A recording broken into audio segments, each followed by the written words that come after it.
रमन और खलीफा की दाढ़ी। एक दिन खलीफा के घर पर, खलीफा बड़ा इत्र फुले लगा रहे हो? रमन, शादी की बातचीत के लिए घर से बुलावा आया है। ओए सच, ये तो बड़ी खुशी की बात है। लेकिन यार, ये सफेद दाढ़ी देखकर हर लड़की मुझे ठुकरा देती है। यह शादी में कोई बड़ी रुकावट नहीं। लो, हम तुम्हारे सफेद बालों को काला किए देते हैं। इतना कहकर रमन खलीफा की दाढ़ी को रंग देता है। और फिर अब कोई लड़की तुमसे निकाह के लिए इनकार नहीं करेगी। लड़की के घर पर, होने वाले ससुर जी, आदाब। नौजवान, तुम हमें पसंद हो। तभी जोरदार बारिश होने लगती है। बारिश और खलीफा की दाढ़ी का रंग उतर जाता है। अरे, इसकी दाढ़ी तो सफेद है। मैं इससे शादी नहीं करूंगी। ओह, इस बार भी नाकामी हाथ लगी। बू हू हू हू।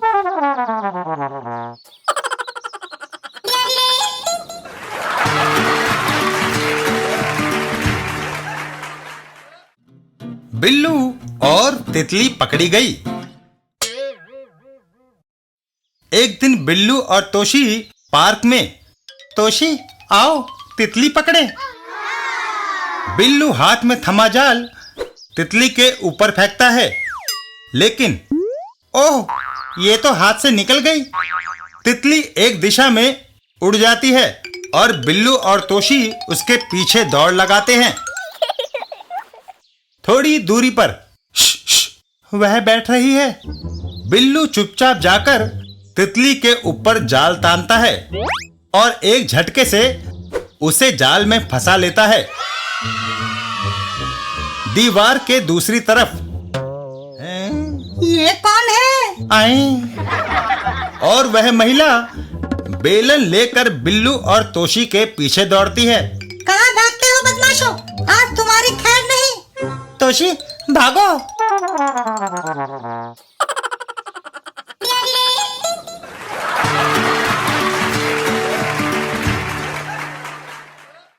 चाचा चौधरी और जिद्दी कजान।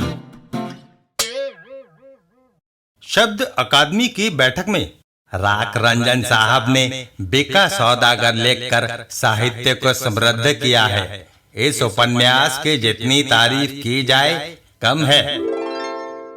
लेखक की साहित्य सेवाओं के लिए मैं शहर का मेयर इन्हें शॉल भेंट करता हूँ।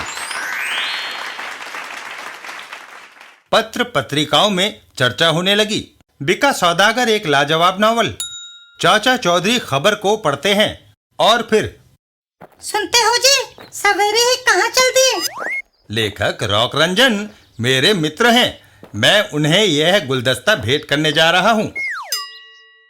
रॉक रंजन के घर पर, शांति, देखा मेरी कितनी प्रशंसा हो रही है। खाली तारीफ से पेट नहीं भरता। तभी कोई दरवाजा खटखटाता है। कौन आया होगा? दरवाजा खोलने पर, मुझे बेका सौदागर नावल बहुत पसंद आया। मैं किताब पर लेखक के ऑटोग्राफ लेने आई हूँ। तुम्हें मेरी किताब में क्या अच्छा लगा? चरित्र चित्रण बड़ा सजीव है। दरवाजे पर फिर से दस्तक होती है। अरे भाई आया, दरवाजा ना तोड़ो। पता है तुम मेरे ऑटोग्राफ लेने आए हो। दरवाजा खुलते ही, ओह, रॉक रंजन, तुमने उपन्यास बेका सौदागर में जो खलनायक का चित्रण किया है वह हूबहू हमारे चीफ कजान से मिलता है। तुम्हें इसकी सजा मिलेगी। वह अनजाने में ऐसा हो गया होगा, लेकिन हमारे चीफ ने तुम्हें मौत की सजा दी है। घर के बाहर चाचा चौधरी, ओहो, लेखक के घर में कोई दूसरा ड्रामा खेला जा रहा है। हथियार नीचे गिरा दो वरना गोली मार दूंगा। धन्यवाद चाचा चौधरी, तुमने मुझे बचा लिया। वह बदमाश हथियार गिरा देता है। शाबाश, अच्छे बच्चे खतरनाक खिलौनों से नहीं खेलते हैं। पिस्तौल की जगह गुलदस्ता। अब मुझे एक नहीं 2 खून करने होंगे। वह चाकू निकाल लेता है, तभी रॉकेट उस पर झपट पड़ता है। ओह! और वह वहां से भाग खड़ा होता है। रॉकेट, उसे दूर तक खदेड़ाओ। दोस्त, किताब की कामयाबी पर यह गुलदस्ता लो। अरे, तुम्हारे हाथ क्यों कांप रहे हैं? माफिया चीफ कजान बहुत बुरा आदमी है चौधरी। कजान के अड्डे पर। क्या काम पूरा हो गया? सर, लेखक कहता है कि यह एक संयोग मात्र घटना है कि नावल के बुरे आदमी का चरित्र आपसे मिलता है। मुझे उसके विचार नहीं जानने। तुम नाकामयाब होकर लौटे। ऐसे आदमी को जिंदा रहने का कोई हक नहीं। कजान फायर करता है। आह!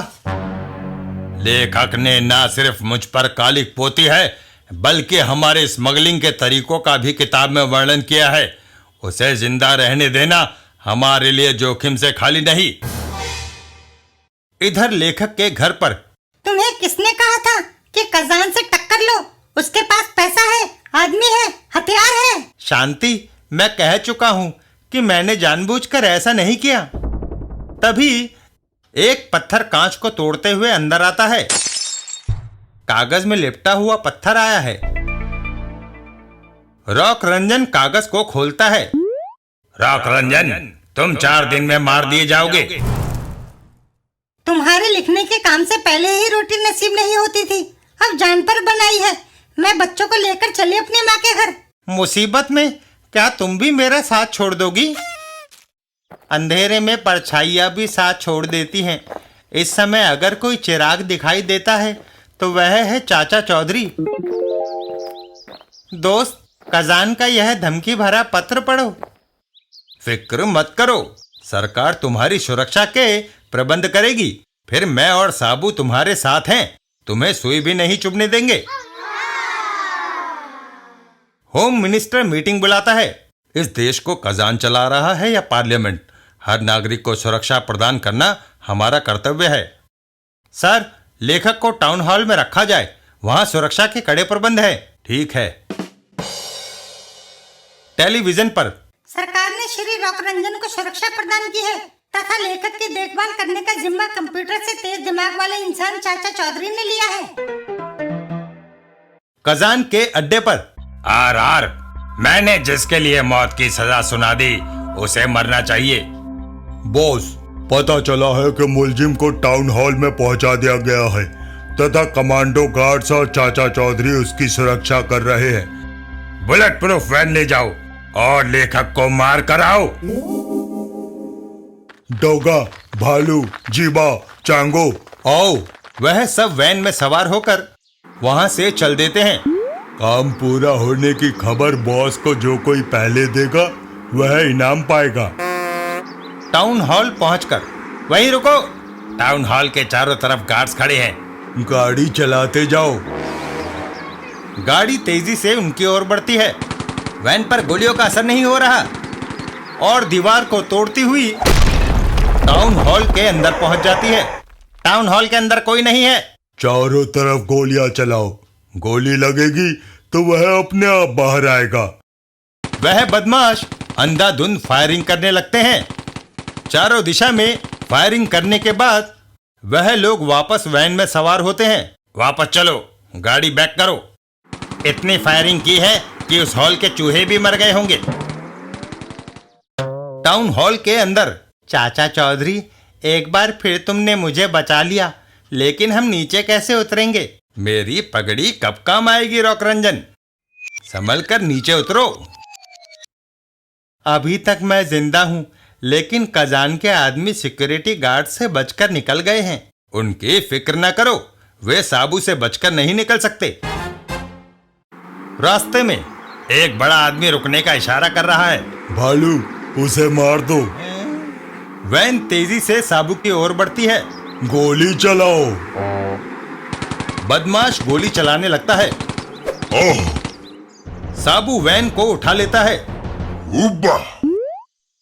है, गाड़ी दौड़ क्यों नहीं रही? साबू वैन को उछाल देता है। जाओ। वैन पुल से नीचे नदी में जा गिरती है।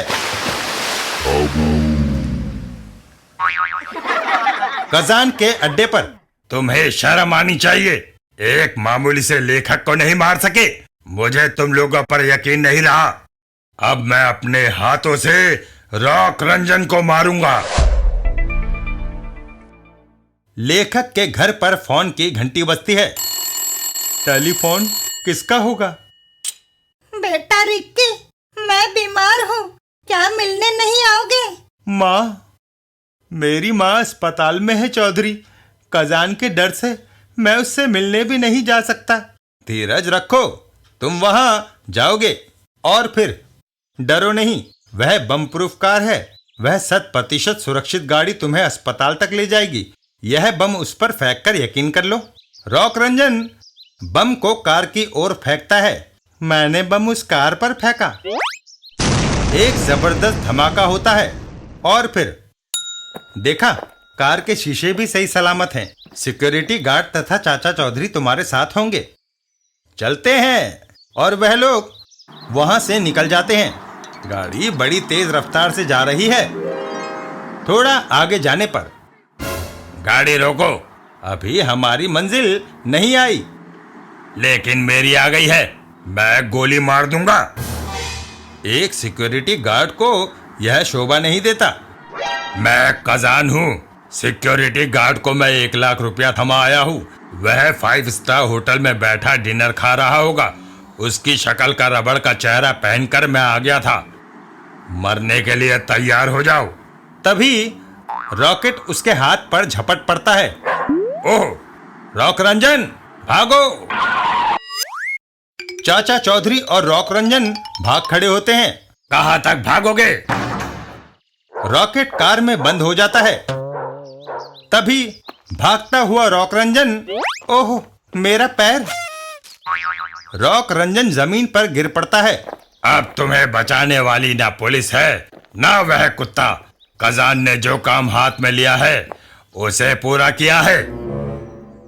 पहाड़ी के ऊपर खड़ा साबू नीचे कजान की तरफ कूदता है। पहले कौन मरना चाहेगा, चाचा चौधरी या रॉक रंजन?